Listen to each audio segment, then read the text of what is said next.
in Gaza.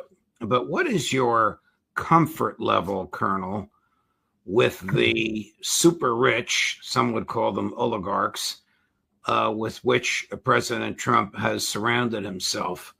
For example, this fellow, Howard Lutnick, and the other fellow, Steve Witkoff. Do they have, as far as you know or understand, an economic interest in the outcome of the deals they're negotiating purportedly on behalf of the U.S.?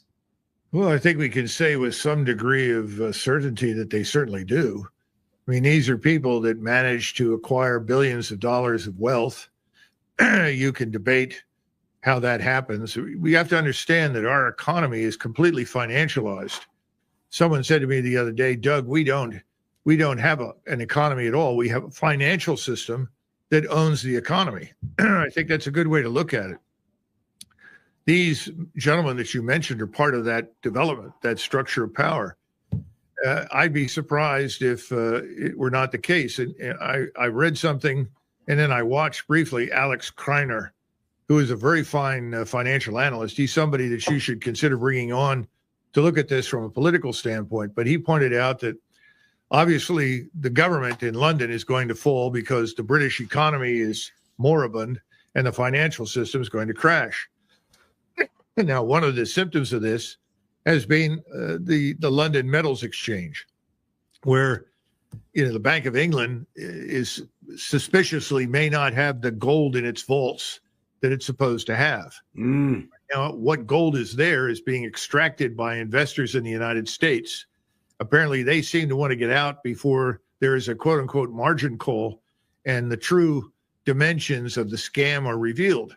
At the same time, you have an interest in the United States with people like Mr. Lutnick, who are connected to the City of London banking system, the people over there, to backstop the losses in order to prevent a wholesale collapse of the financial system in London. And it is rumored, and this is where Kreiner comes in, and he knows more about this than I do, but he suggested they're actually talking about using U.S. treasuries in a sense to backstop by essentially putting them up for sale in an exchange in London. Now, this is something we've never done before. At least I can't find any evidence for it. We've always sold. No, I never heard of it. Yeah. So this is somebody said to me, well, look, you got a lemonade stand and there's another lemonade stand that's out of lemonade. So you go over to them and you pour some lemonade into them to keep them going. But the problem is there's nothing behind it.